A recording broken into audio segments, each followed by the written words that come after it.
Assalamualaikum warahmatullahi wabarakatuh. Kita bertemu lagi anak-anak pada pembelajaran IPS dengan Ibu Eis Rohayati. Hari ini kita akan membahas bab 3 yang judulnya adalah ketergantungan antar ruang dan pengaruhnya terhadap kesejahteraan masyarakat. Sub pokok bahasan yang akan kita bahas hari ini adalah pasar bebas. Oke anak-anak, sekarang kita artikan dulu apa itu pasar bebas.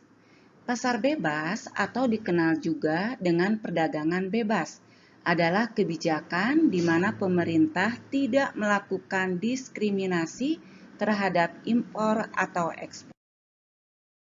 Kebijakan perdagangan pasar bebas. Yang pertama, perdagangan barang tanpa pajak termasuk tarif atau hambatan perdagangan lainnya. Yang kedua, perdagangan jasa tanpa pajak atau hambatan perdagangan lainnya. Yang ketiga, akses ke pasar yang tidak teratur.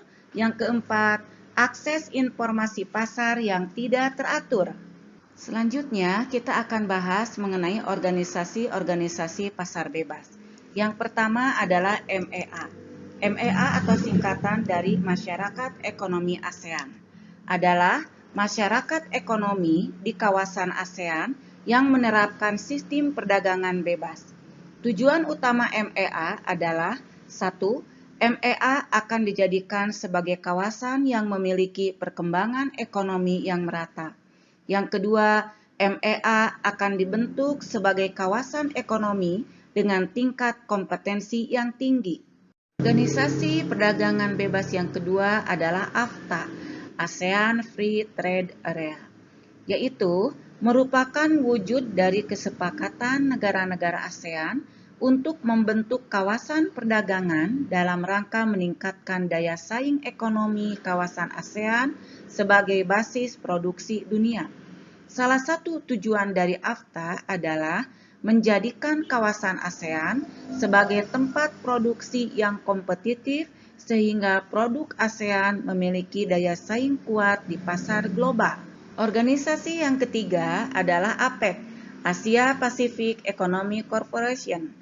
APEC merupakan perdagangan ekonomi kawasan negara-negara Asia Pasifik. Salah satu tujuannya adalah meningkatkan kesejahteraan dan pertumbuhan ekonomi di kawasan Asia Pasifik dan meningkatkan kerjasama ekonomi melalui peningkatan volume perdagangan dan investasi. Organisasi yang keempat adalah MEE, Masyarakat Ekonomi Eropa, merupakan perdagangan ekonomi di negara-negara Eropa. Salah satu tujuannya adalah integrasi Eropa dengan cara menjalin kerjasama ekonomi, memperbaiki taraf hidup, dan memperluas lapangan kerja. Organisasi yang kelima adalah WTO, World Trade Organization.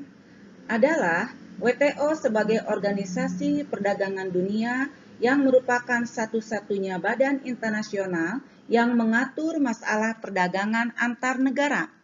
Tujuannya adalah 1. Mendorong lebih terbentuknya perdagangan dunia. Yang kedua, meningkatkan kesejahteraan negara-negara anggota melalui perdagangan bebas. Yang ketiga, membantu produsen barang dan jasa, serta eksportir dan importir dalam kegiatan perdagangan. Demikianlah pembahasan dari Ibu mengenai materi pasar bebas. Mudah-mudahan apa yang Ibu bahas kalian bisa memahaminya. Ya. Sampai berjumpa lagi, jangan lupa di like ya untuk materi pembahasan dari Ibu. Assalamualaikum.